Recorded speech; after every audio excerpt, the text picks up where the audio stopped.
You're listening to the Options Insider Radio Network, the home of the Options Podcast. For more quality options programs, visit theoptionsinsider.com or search for Options Insider Radio Network in your podcast provider of choice. Listeners can also access all of our programming through our mobile app available in the iTunes and Google Play stores. Select programs are also available via live stream at mixlr.com/options-insider. That's mixlr.com/options-insider. Don't forget to follow along with your favorite programs and submit your own questions for the hosts at twitter.com/options, stocktwits.com/options, facebook.com/theoptionsinsider, or via questions at theoptionsinsider.com.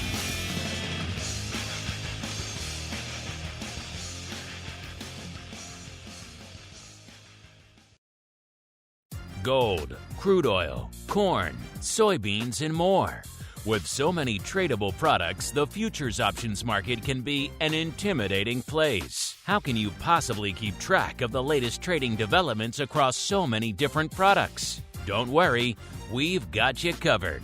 Welcome to This Week in Futures Options, the program designed to help active futures options traders stay on top of this ever-changing marketplace. Each week, we'll break down the top trades, hot products, volatility explosions, and much more.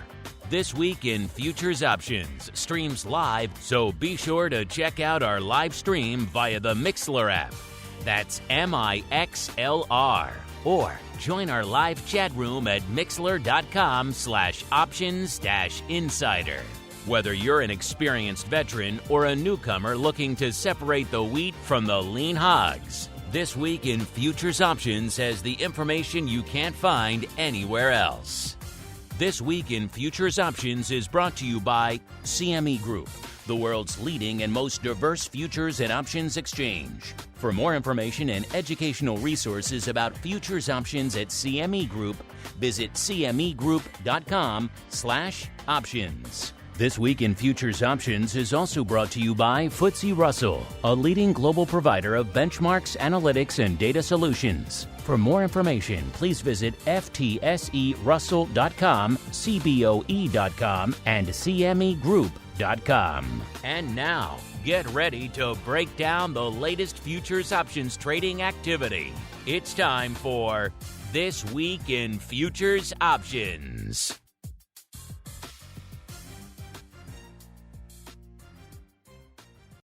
All right, everybody.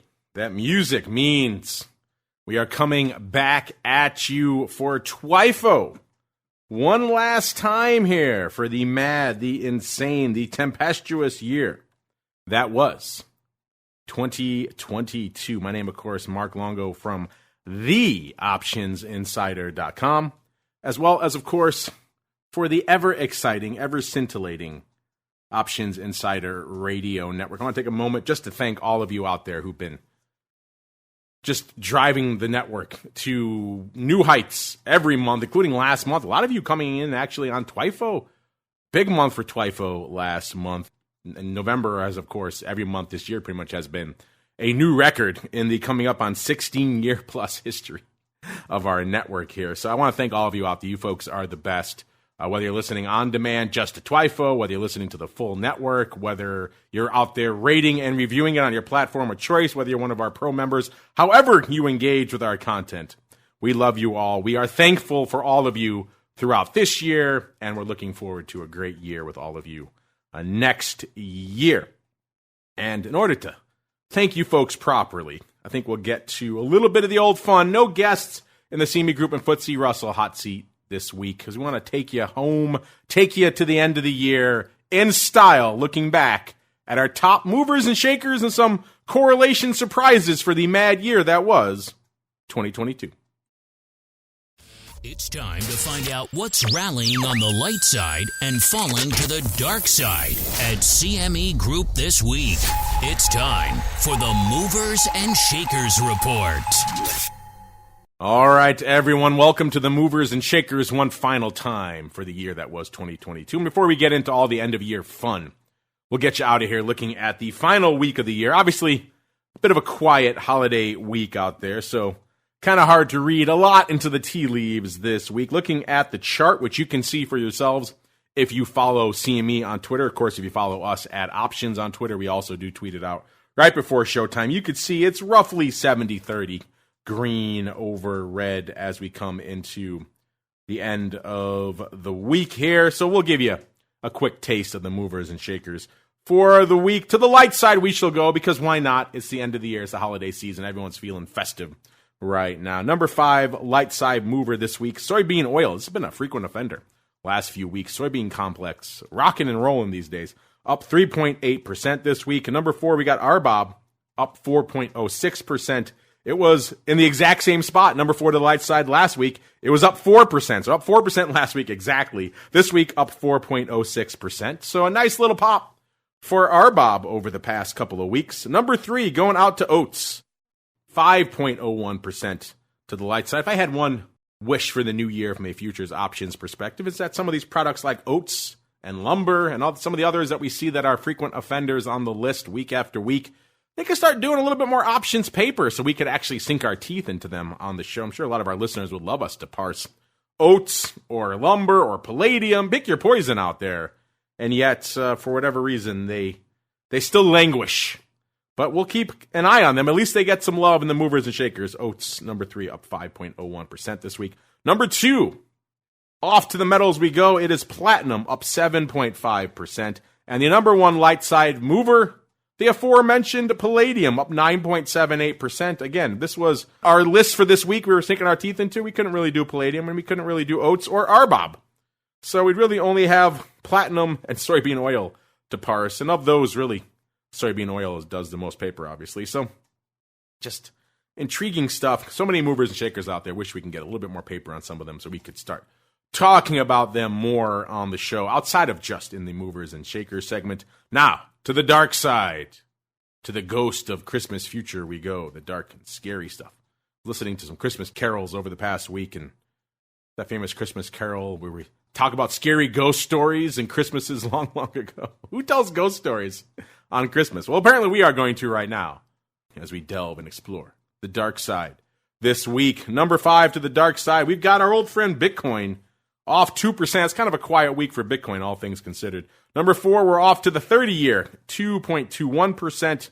Number 3, it's our old friend Class 3 milk, making it back on the list, off 2.91%. It was number 2 in the same direction last week, off 8.33%. So a rough couple of weeks out there for Class 3 milk. Number 2, we're going off to the Ultra 30-year, off 3.05%. And number 1 to the dark side this week, Nat Gas, off 8.68%. Last week, it was also number 1, off 19.3%. So rough couple of weeks for Nat Gas out there as well, listeners. So here in our dark side, we have 2 of our 3 frequent offenders. I wonder if our frequent offenders will shake up next year as well. It's been Bitcoin, Nat Gas, and lumber for quite some time. Maybe we need to add to that, or maybe we need to take one out next year. I suppose we shall see. But now, listeners, drum roll, please. All right, there we go. The moment we've all been waiting for out here. Let's kick it off, listeners. The movers and shakers, not just for this week, but for the entirety of this mad, topsy-turvy year that has been, and indeed still is, 2022. Let's go, you know what, since we went light side before, let's go dark side this time, listeners. This is a report you are not going to see unless you are a premium subscriber over there at Bantix, because this is one of the premium tools. I mentioned we only scratched the surface out there on Bantix. We're going to scratch a little bit deeper on the show today using some of the premium tools out there. If you do want to check them out for yourselves, Bantix.com, Bantix.com is the place to go. Their tagline, all the data you can't find all in one place, is certainly true. It's a lot of great data on a lot of products that are very hard to find great data on. Check it out for yourselves. Bantix.com, Bantix.com is the place to go. All right, let's get spooky. To the dark side for the year we go. What are your guesses for the bottom 5 movers and shakers for the entire year. That requires some movement to make the list on a year like this, listeners. We're going to do a bottom 6, and you're going to see why when I get to number 1, why I have extended it to a bottom 6 instead of just a bottom 5. Number 6, listeners, which is really going to be our number 5, is the Ultra 30 year. Did you think bonds? Probably. Bonds have been beaten up pretty bad. Did you think the 30 year, or the Ultra 30 year in this case, off 30.48%. Man, if you were in a traditional 60-40 portfolio, 60% equities, 40% bonds, you were hurting this year. If you had maybe 60-30-10, a little sprinkling of whatever, gold, WTI, whatever the case may be, you also had some rough moments out there, but intriguing stuff. Number 6, the Ultra 30 year, off 30.48%. Number 5, off to the equities we go. The NASDAQ 100, off 33.1% on the year. Man, that's a rough one to lose a third of your value in the year. Those are the years that are challenging to recover from, listeners. And, you know, we've said it before, kind of the whole point of this network is figure out ways to do things, quote unquote, in times like this. So you can ride the elevator up, but you can't just ride it back down. You've got to do something along the way, whether that's simple as going to cash and getting out of it, or whether that's doing hedges or trying to get some income to offset the losses, whatever the case may be. You have to do something. And in this case, if you didn't, unfortunately, 33% of your NASDAQ portfolio is in the ether this year. If you're bullish, maybe you hope that's going to come back. That's a rough one out there, listeners. Let's go. NASDAQ, let's keep rolling. Things get only rougher from here, listeners, so brace yourselves. We are looking at the dark side. For the year, listeners, off to oats, the aforementioned oats. And man, have they come for oats this year, off 46.67%. That's just a wipeout out there, listener. That's a painful one. If you've been out there in the oats, thankfully, you know a lot of our options listeners are not trading oats. We know that from the numbers. So thankfully, most of you have been spared this one. But still, this one is rough. But you know what? There's even worse ahead, listeners. So brace in even further. Number 3 is a name a lot of you have heard, maybe a lot of you have held. It is Bitcoin, one of our frequent offenders, off 65.41%. You don't need me to regale the sordid tale that has been Bitcoin over the course of this past year, listeners. I think the technical term is that it has been just rough, just been terrible. And again, off 65.41%. We came into this year, we kicked off the year January 4th. Bitcoin was at about 46,240, and we're ending the year right around 16,625. So just a rough trajectory, however you view it. If you're a hodler, you certainly are feeling the pain. If you are maybe someone who's avoided crypto, maybe you view this as a buying opportunity. Maybe you view this as a rationalization for why you avoided crypto to begin with. However you come at it, Bitcoin off nearly 2/3 on the year. Number 2 to the dark side, listeners. Now we're getting pretty dark. In fact, this is really our number 1. You'll see why in a second. It's our other frequent offender. It is lumber, off 66.8%. This is another one. I'm thankful that we don't see a lot of options paper in this one. That means a lot of our options listeners weren't tied up in this one. Obviously, you could have been buying puts and selling calls and made money on the dark side. But still, net, we know a lot of you still aren't playing in lumber. So this one won't impact many of you, which is probably good because it was off 66.8%. So over 2/3 to the dark side for lumber, listeners. Now you'll see why I have extended this to a bottom 6, listeners, because our number 1, at least according to the data, movers and shakers to the dark side this year, is the Eurodollar, off a whopping, again, this says 369%. So that should give you some notice of how flawed that data is. Kind of hard to lose 300% in the course of the year. Of course, Eurodollars going the way of the dodo. They have been supplanted by the 3-month SOFR out there. We talked about it recently, just how much paper a 3-month SOFR is doing now and how little Eurodollars are. Hence this weird data point that it is throwing out at us out here. So let's just throw Eurodollars, kick them to the curb. Thanks for your service, Eurodollars, but we are moving on to 3-month SOFR. So your official bottom 5, dark side 5, whatever you want to call them, the movers and shakers to the dark side for this year. Number 5, we got the Ultra 30-year off about 30.5%. Number 4, we have the E-mini NASDAQ off 33.1%. Number 3, we have Oats off 46.7%. Number 2, we have Bitcoin off 65.4%. And the number 1 dark side mover and shaker, the biggest loser on the year, lumber off 66.8%. All right, let's shake it up. Let's get a little positive, listeners.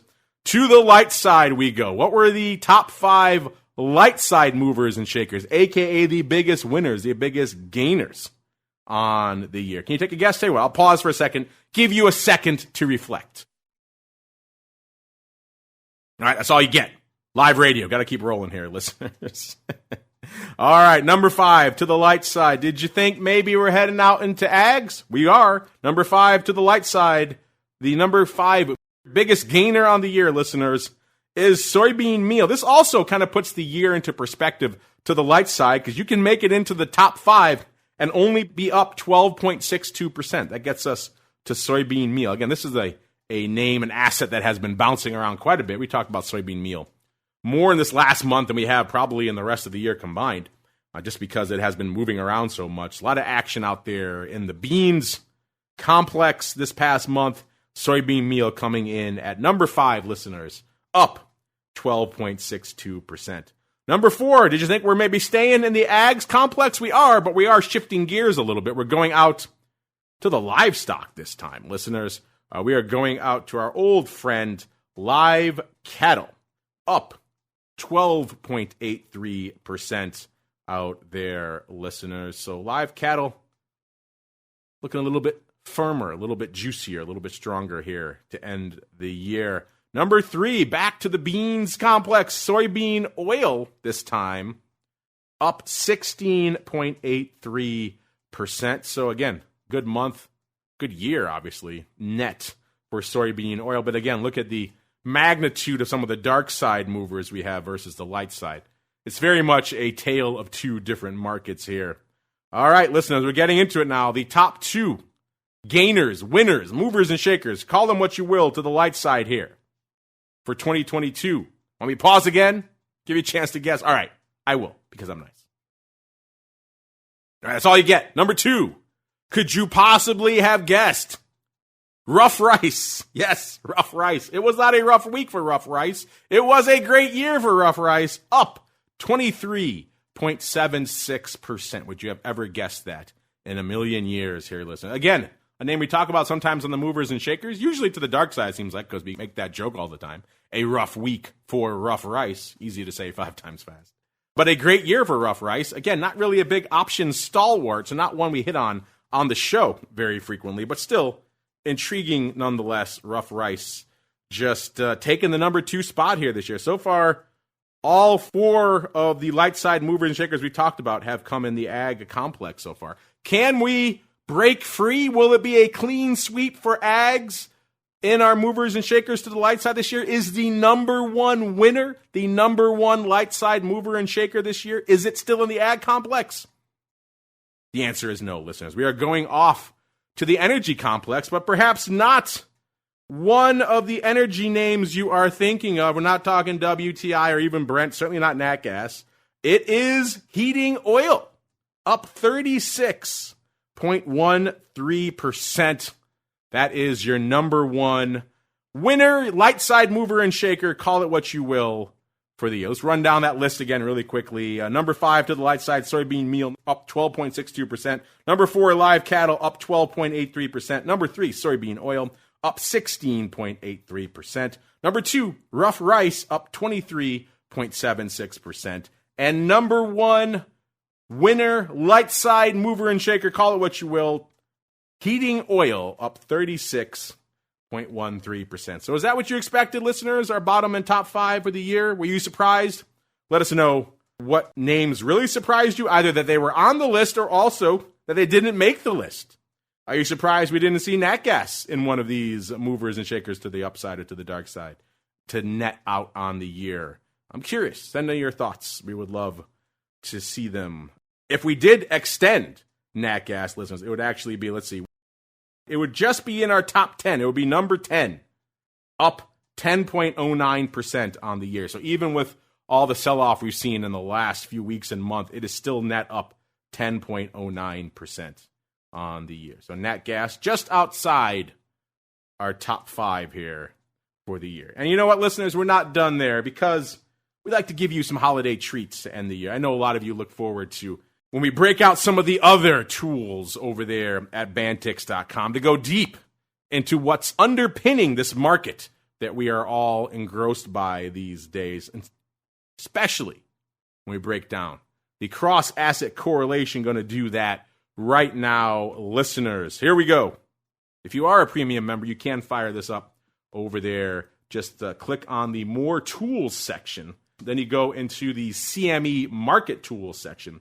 You will see the cross-correlation tool pop out. Now, when you load it, it's going to come with the default basic main assets across the different complexes. You'll have to go in and tweak the settings. In our case, we tweaked the settings to go all the way back to the beginning of the year. So this is just this calendar year, listeners. It goes all the way back to the beginning of the year till now. And we also added in a number of the products we like to talk about here on the show to get us a full flavor, run the full gamut of the market out there. And there were some interesting developments, some surprises out here in terms of correlation, also in terms of names we expected to perform a certain way, kind of living up to expectations. But again, there were some intriguing surprises. Let's start off with the biggest positive correlations we saw out there across, again, all of the assets that trade over there at CME. We'll do a top 20. How about that? Let's break it down a little because there's a lot of names out here. Some of them might be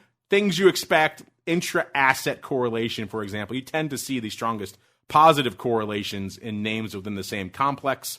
But outside of that, there are a number of surprises. And we actually have a separate list of some of these surprising correlations that caught our eye out here as well. But let's start in the top positive correlations for this mad, insane, topsy-turvy year that was 2022, listeners. First, number 20. We're heading out to FX, actually.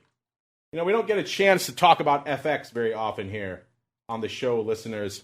But we have been doing so more lately with some of our recent guests, including Dan and including Rich Excel and others, because to end the year, FX has been moving and shaking. And our number 20 top positive correlation that we found out there, it's actually a tie, 20 and 19, is the yen versus the euro. You can also maybe factor that into one of our, you can maybe count that as surprising. It's not quite as surprising as some of the other ones we found because that is within the same FX complex at the end of the day. But still, 43% positive correlation to the yen versus the euro this year. Kind of interesting. A lot of these currencies just got the you-know-what kicked out of them by the strong dollar out there, but intriguing stuff nonetheless. It's actually tied for number 20/number 19 with a little bit more surprising cross-asset correlation. This is WTI versus corn.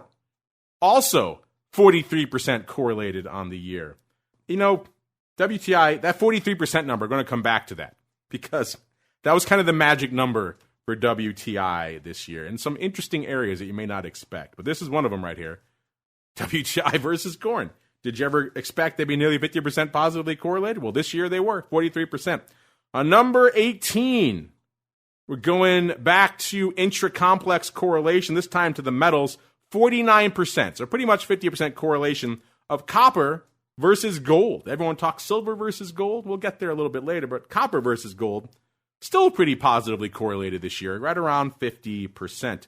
Sticking with the copper theme for number 17, also right around 50%, this time 52% positive correlation. We saw copper versus silver. So silver had a good year, but copper obviously keeping pace with it, 52%. So number 16, now we're getting to some of the interesting spots that I know a lot of you want to know about.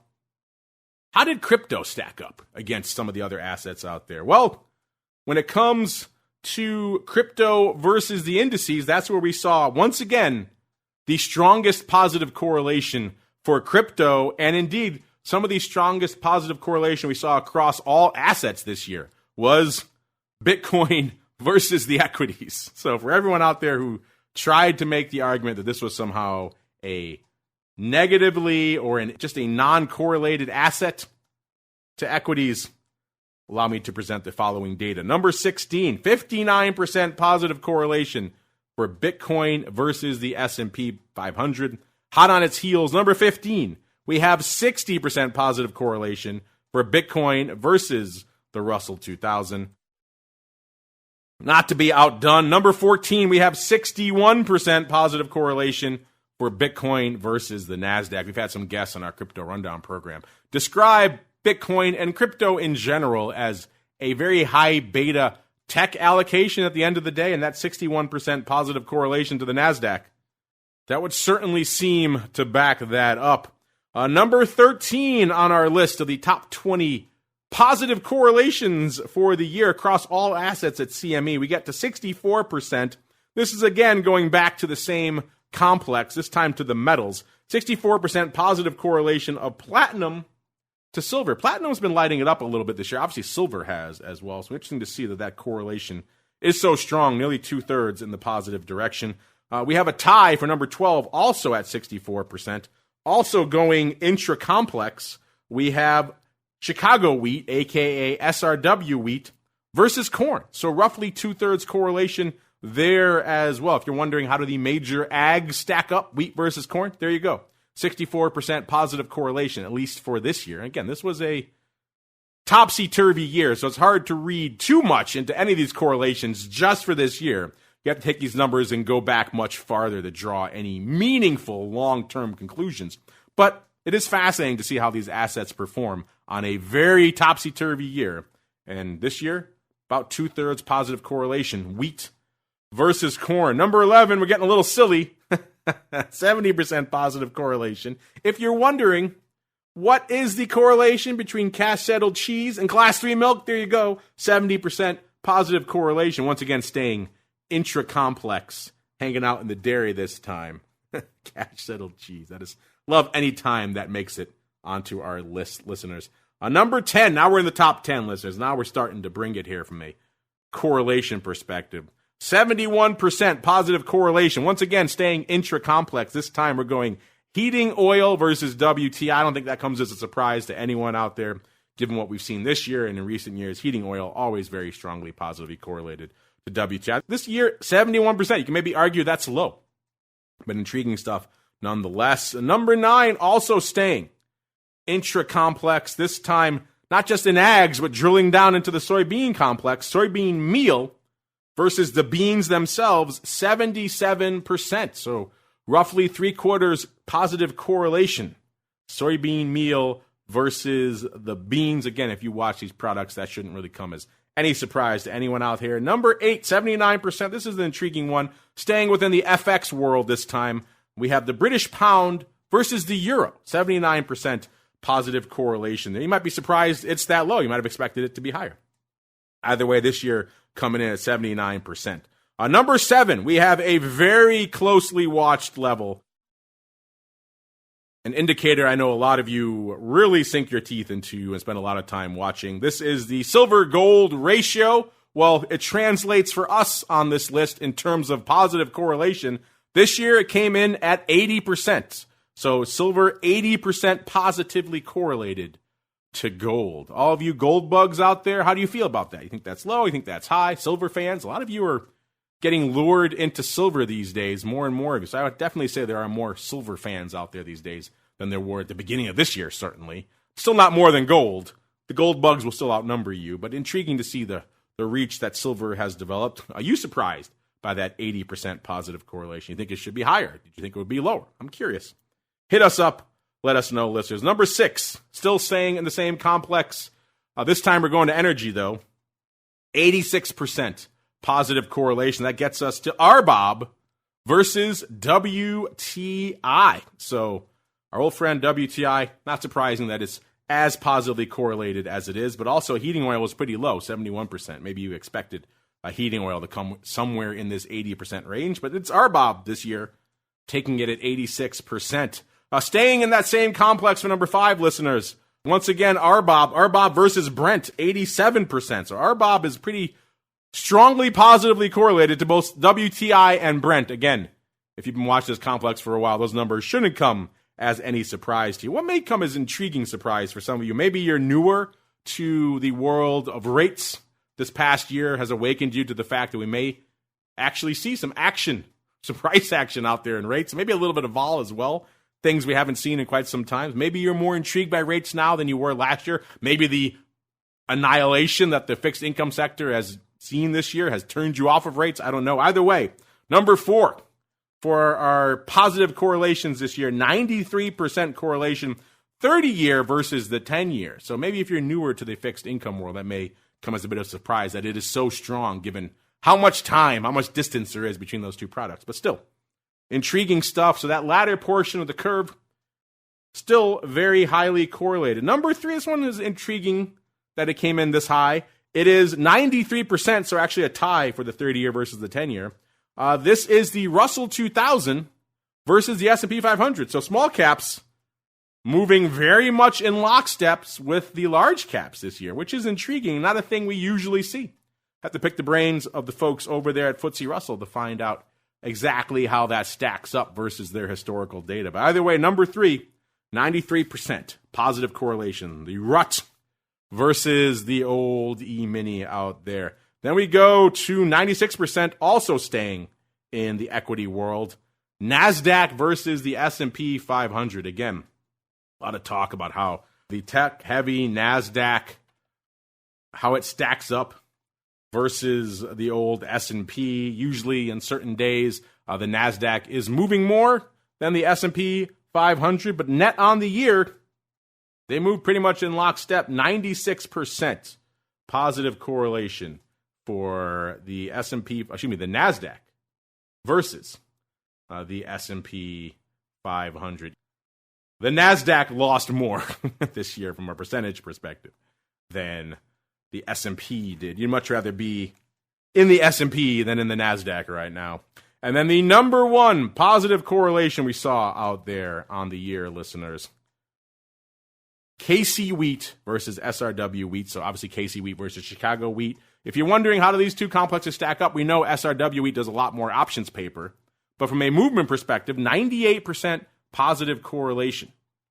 So intriguing stuff out there. That is our top cross-asset positive correlation list. But, you know, we like to throw in some surprises for you folks out there as well. We like you folks out there.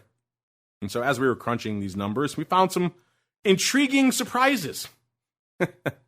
Let's run down the list, starting in our old friend Bitcoin. And a lot of people, in addition to talking about how Bitcoin and crypto perform versus equities, what's the other asset that is always thrown out there as being that Bitcoin is very much a digital surrogate for this asset? Yes, I'm talking about gold, listeners.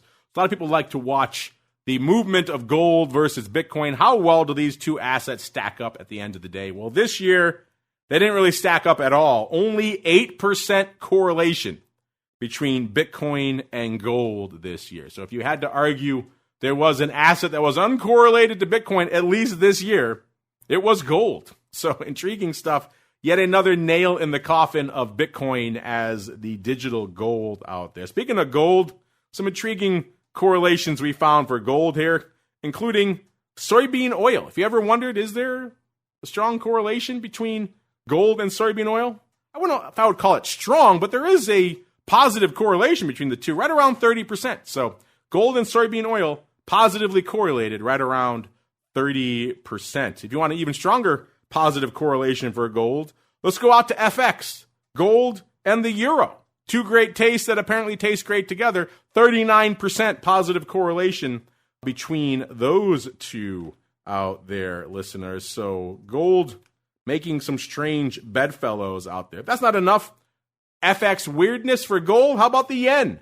44% positive correlation versus gold. So if you want to diversify yourself and you're going into FX and also gold, maybe you want to take a step back there. Some strong, maybe surprising positive correlations lurking out there. Not just dollar or some of the major currencies you think of, but also the yen.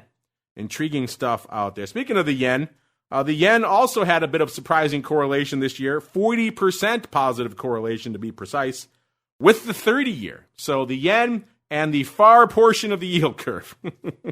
40% positive correlation. Do you see that one coming? A lot of people didn't out there this year, listeners. Staying with that 40% level, we also have another surprising intra-complex correlation that we found, listeners.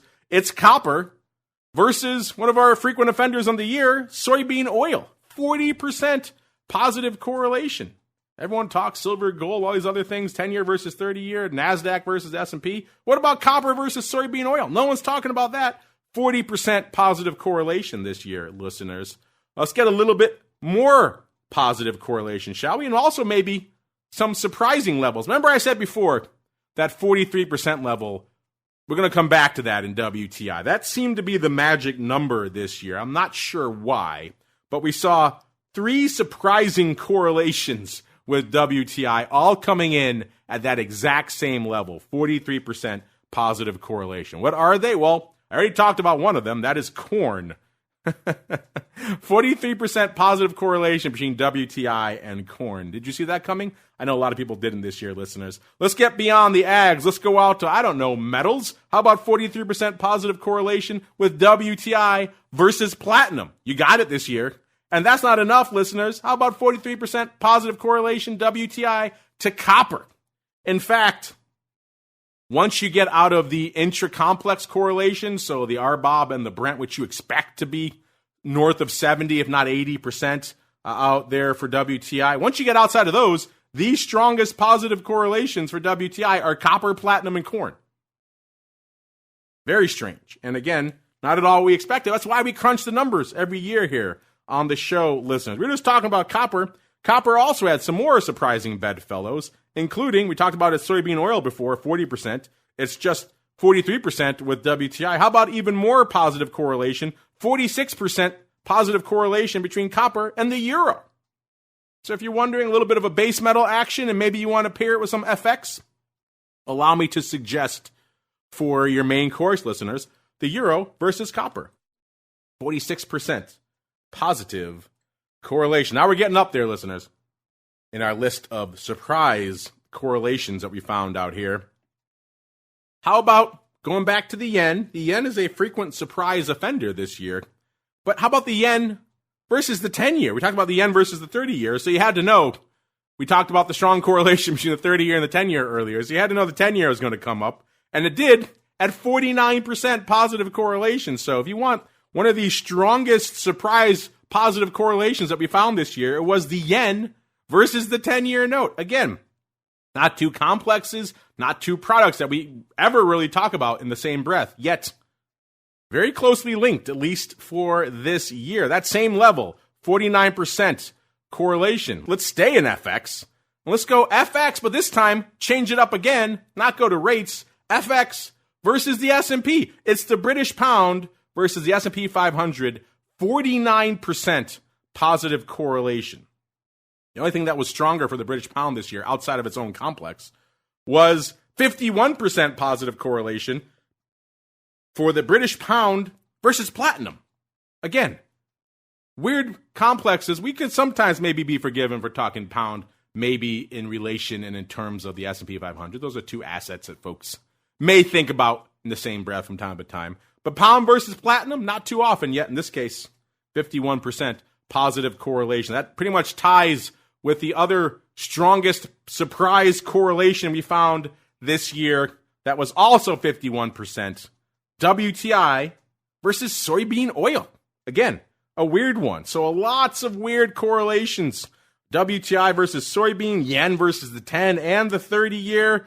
WTI versus pretty much everything. Copper, platinum, corn, soybean oil. This was the year of weird positive correlations with WTI and all sorts of surprising products out there. Also, Bitcoin versus gold. Not a thing, at least this year. So everyone who was weighted heavily in that or weighted against the fact that Bitcoin was going to move in lockstep with equities, maybe a bit of a rough year for you out there. What about you folks out there? Any of these come as surprises to you? Maybe are you surprised that certain assets didn't make our list, either from a positive correlation or from a surprise correlation perspective? Are there asset classes or maybe asset peers you want us to check for you?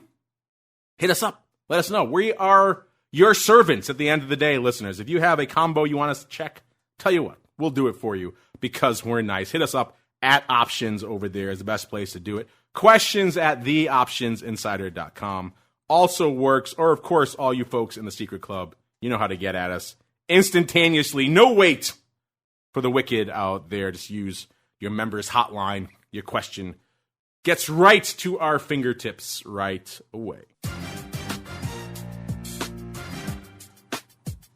All right, listeners, that music means we have done it. We have come to the end of another fantastic, topsy-turvy, tumultuous, call it what you will, year in the world of TWIFO. Once again, I want to thank all of you out there who helped make this show such a success out there on our network. You folks are driving my bandwidth bills to record levels, and I don't care because I love you all out there. You're the best listeners anyone could ever ask for. I hope this year is treating you well. Some of these numbers may indicate that perhaps it didn't. I hope a lot of you fared well, managed to dodge the bullets out there, were judicious with your use of capital this year. Hopefully you picked up some tools and some tips and some techniques on the network this year that helped you maybe survive this wreckage better than others. That's what we're here for at the end of the day. If you have questions about any of this stuff, maybe some products you'd like us to talk about on the show going forward into the new year, you know what to do. Hit us up. We love to hear from you. Have a great, a safe, a happy new year, listeners, and we'll all see you back here in hopefully a quieter, we've been saying that for a while now, it hasn't happened yet, but hopefully a little bit saner, a little bit quieter, perhaps, dare I say it, a little bit safer 2023. This Week in Futures Options is brought to you by CME Group, the world's leading and most diverse futures and options exchange. CME Group's markets help individuals and businesses around the world manage risks and seize opportunities. CME Group offers the deepest and most liquid options on futures across all asset classes, including interest rates, equity indexes, foreign exchange, energy, agriculture, and metals. For more information and educational resources about futures options at CME Group, visit cmegroup.com/options. This Week in Futures Options is also brought to you by FTSE Russell, a leading global provider of benchmarks, analytics, and data solutions. Investors in the U.S. and around the world are using FTSE Russell indexes to benchmark their investment performance and create investment funds, ETFs, structured products, and index-based derivatives. Many Options Insider Radio Network listeners will be familiar with the Russell 2000 Index. Russell 2000 futures and options are currently trading on the Chicago Board Options Exchange and CME Group. For more information, please visit ftserussell.com, cboe.com, and cmegroup.com. This broadcast is intended for informational and educational purposes only and does not constitute trading advice or the solicitation of purchases or sale of any futures or options.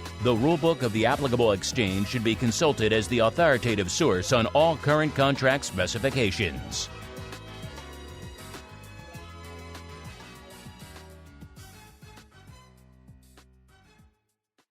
You're listening to the Options Insider Radio Network, the home of the Options Podcast. For more quality options programs, visit theoptionsinsider.com or search for Options Insider Radio Network in your podcast provider of choice. Listeners can also access all of our programming through our mobile app available in the iTunes and Google Play stores. Select programs are also available via live stream at mixlr.com/options-insider. That's mixlr.com/options-insider. Don't forget to follow along with your favorite programs and submit your own questions for the hosts at twitter.com/options, stocktwits.com/options, facebook.com/theoptionsinsider, or via questions at theoptionsinsider.com.